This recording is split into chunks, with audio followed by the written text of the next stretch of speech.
I guess you could say Project Hail Mary was a touchdown. Yeah, no, I didn't. I didn't like that one. No.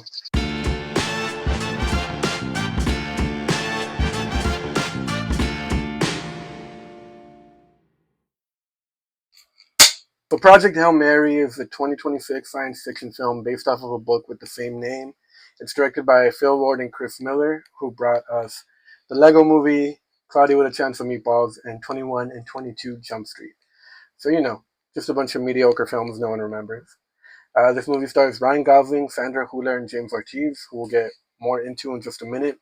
But it really is the Ryan Gosling show. We see him as the star in the face for most of the film, and he plays a high school teacher named Ryland Grace, who is recruited for the project Hail Mary, which is a NASA, I guess it's NASA, they never really mention, but it's a space mission in order to save the sun, which is slowly dying. And on the way there, he meets a alien that he befriends, and their friendship might just be strong enough to save the universe. That sounds really cheesy, and at times the film is, but I can't stop gushing about how good it is. This movie is one of those films that kind of reminds me why I love watching movies. I think it's one that we're going to remember for the ages. It's going to be considered a classic in a few years. And it's definitely going to be, if not my favorite, one of my favorite movies of the year. Um, the film kind of relies heavily on the friendship between Ryan Gosling and this alien, who you see in the marketing. I don't think it's a spoiler to mention what it is or who it is. It's this rock without a face that it just has arms and legs, and it's voiced by James Ortiz, who's also the puppeteer for the little rock thing. His name is Rocky, and credit to him because he really does have to have a chemistry to go back and forth with Ryan Gosling, and that be what sells the movie. We don't really get to see facial reactions. We just hear everything in the voice and then in the demeanor of the puppet, which he controls both. So high praise to him because I don't think the movie would have been the same without him. And Ryan Gosling proves why he is one of the best actors of our generation. He has chemistry with Russell Crowe, Emma Stone, Steve Carell, banter, comedy, action. He does it all. And in this film, he does it with a rock. And that's, you know, one of the best movies of the year.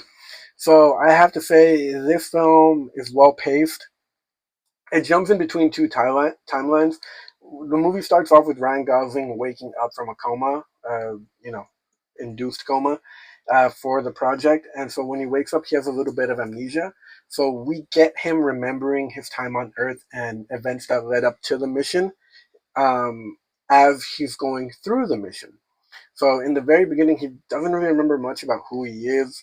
There's a lot of questions he has on a board for himself about why is he good at math?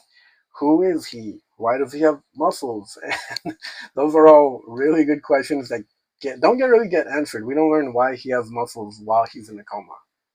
I wonder what protein intake he has.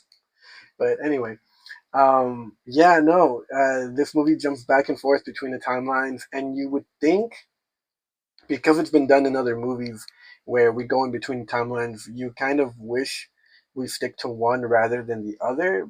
You would think that's the case here. No, I was just as thrilled to see the events of the past as the events of the present.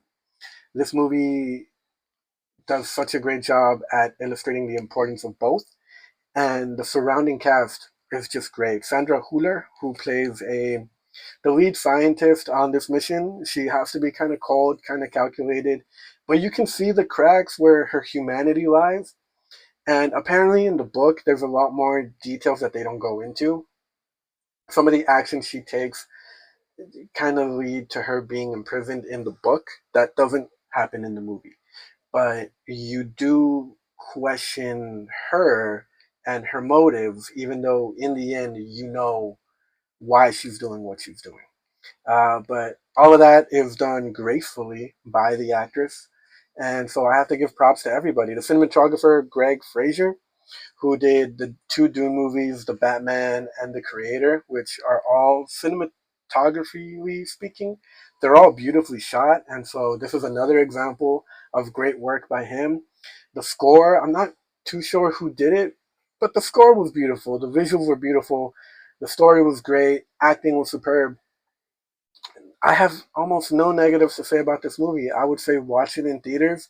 Watch it as many times as you can in theaters and on the biggest screen possible. I watched it in IMAX and then in Dolby. I'm probably gonna go watch it on 70 millimeter. I'm not gonna stop watching it. I've seen it twice. I'm gonna watch it a third time, maybe a fourth. It's very rare that I come across a movie that gets me so excited for watching movies, but here I am. And so I highly recommend this movie. I'd say if you're a fan of sci-fi, you're a fan of comedy, just overall, if you're a fan of the movie going experience, you're gonna love this film. Yeah, that's about it. If you've seen the movie, thanks for watching. Amazed.